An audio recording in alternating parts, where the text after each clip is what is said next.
करायचं स्मरण. जय जय रघुवीर समर्थ. श्री समर्थ कृपेने एक सुंदर असा बोध, एक सुंदर असं श्रवण आपल्याला प्राप्त झालेलं आहे. या श्रवणाच्या माध्यमातून उत्तमाचं सामर्थ्यसुद्धा समर्थांनी प्राप्त करून दिलेलं आहे. बघा, प्रत्यक्षपणे भाग कसा दिलेला आहे, नक्कीच श्रवण करूया. समर्थ म्हणाले, ज्याप्रमाणे आता आपण पाहायला गेलो, या कलियुगामध्ये संसारामध्ये गोडवा शिल्लकच राहिलेला नाही आहे.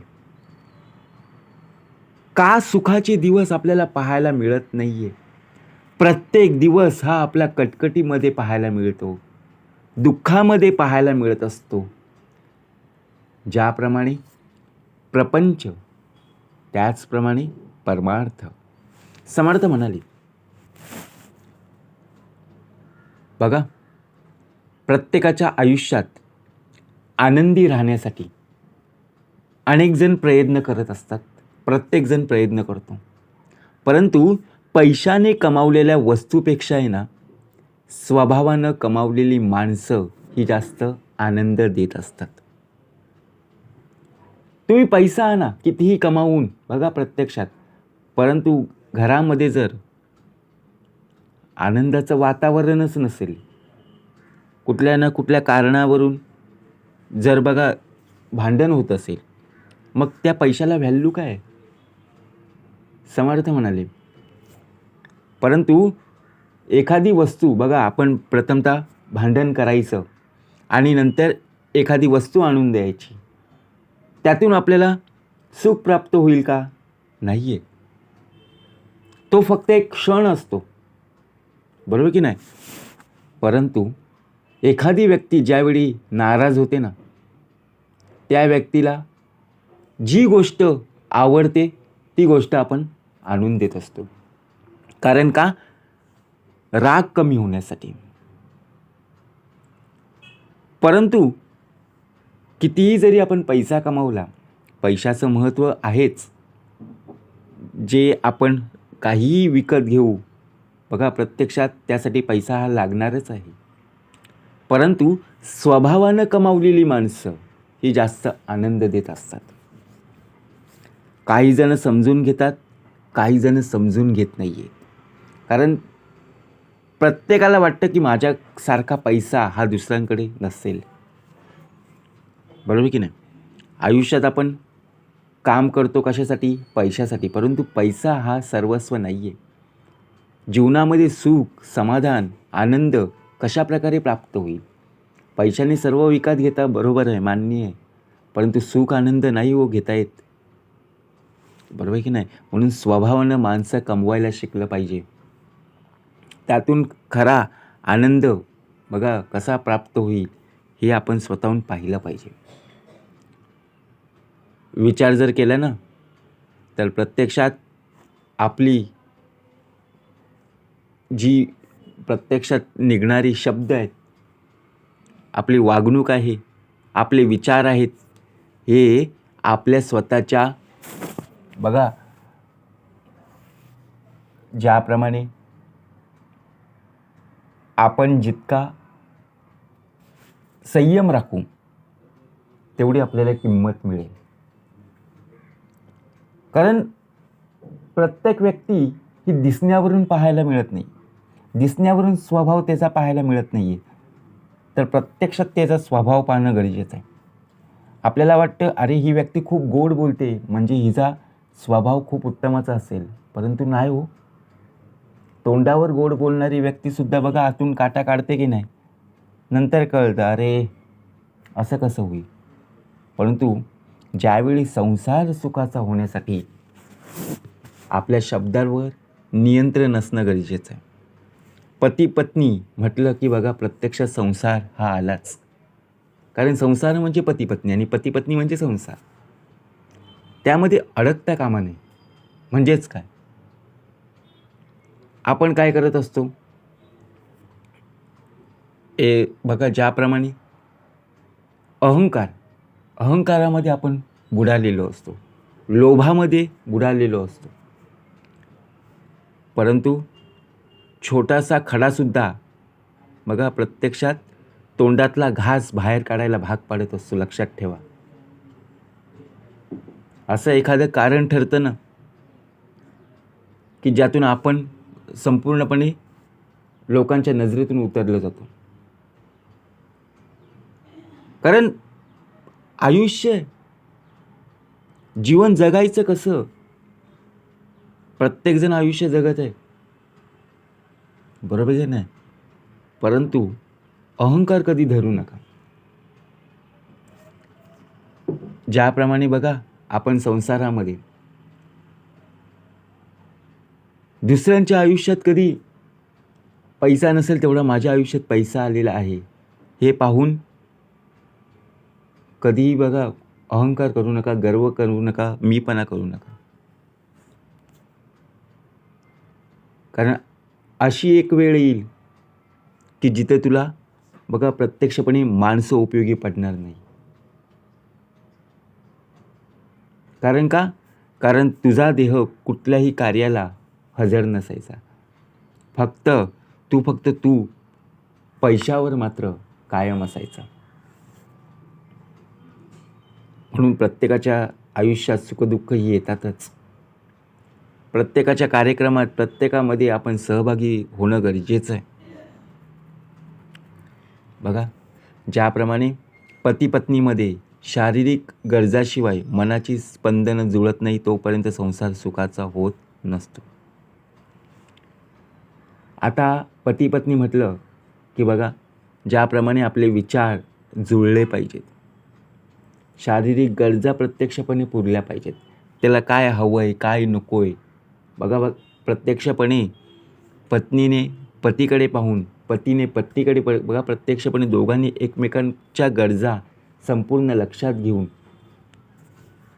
जर आपण पाहिलं तर प्रत्यक्ष संसार सुखाचा.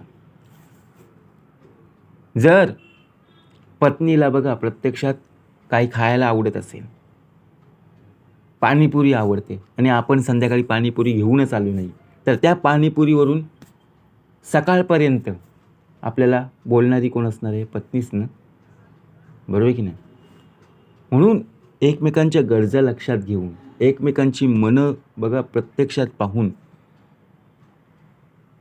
समर्थ म्हणाले कुणाच्याही अंतरी लागेल धक्का, ऐसे वर्तणूक करू नका आणि कोंडू नका. या देहाचा भाग चालू आहे. तुम्हा सर्वांना नमस्कार आहेत, कारण तुम्ही सर्व ज्ञानी मंडळी आहात, बरोबर की नाही? पतीला काय हवं आहे? जर पत्नीने पतीची इच्छा पूर्ण केली नाही तर बघा शेवटी काय होतं? संसार सुखाचा होईल का? नाही आहे.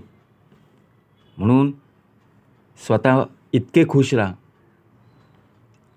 की कोणाचीही गरज लागणार नाही आणि कोणाचीही बघा प्रत्यक्षात न लागता रडत बसावं लागणार नाही.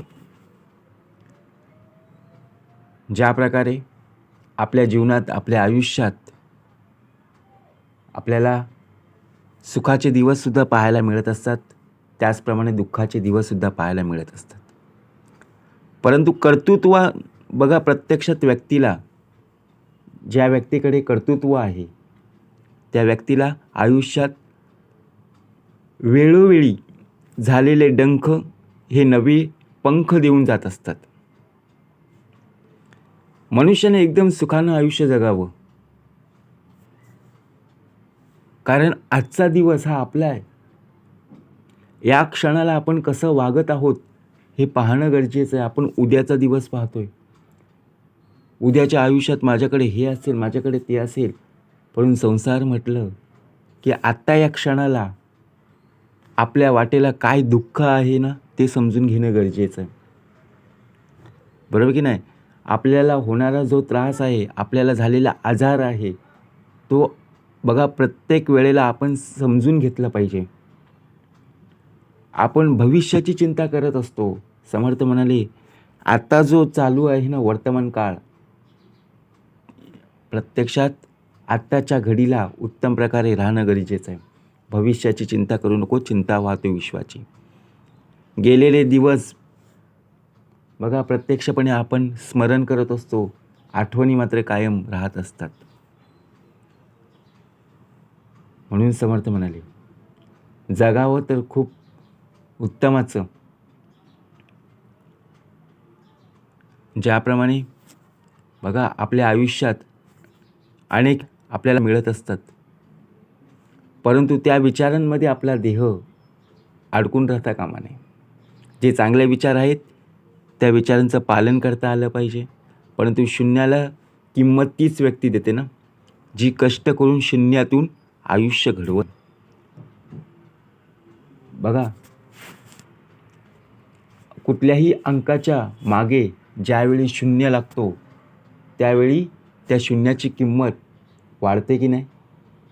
परंतु कुठल्याही अंकाच्या जर बघा प्रत्यक्षात पुढे कितीही शून्य जरी असले तरी त्या शून्याला किंमत अजिबात नाही आहे.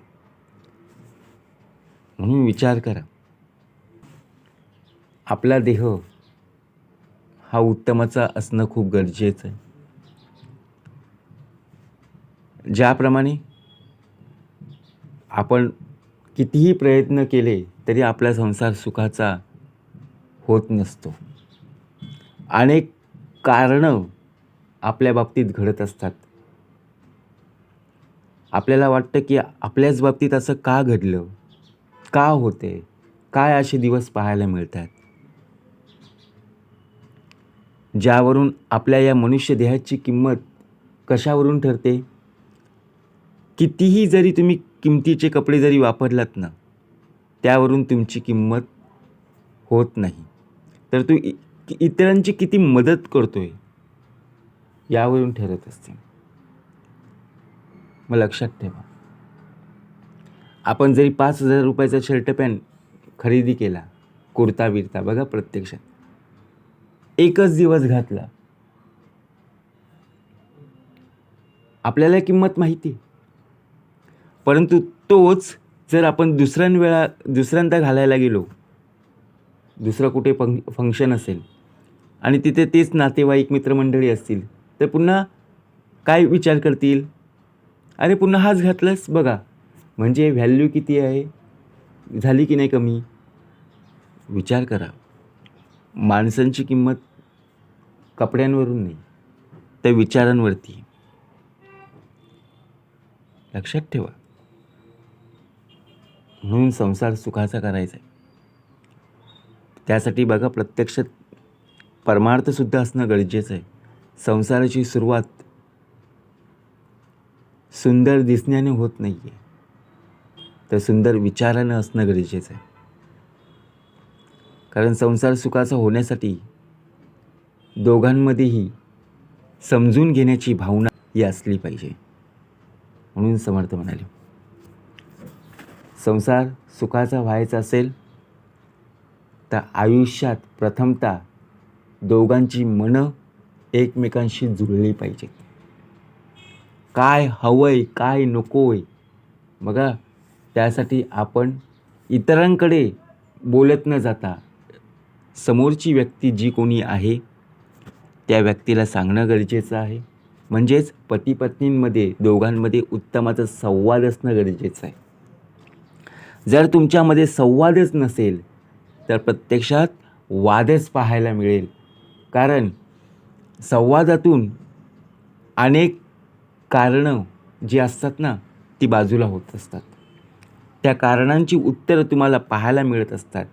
म्हणून समर्थ म्हणाले, संवाद असणं या कलियुगामध्ये अतिशय महत्त्वाचं आहे.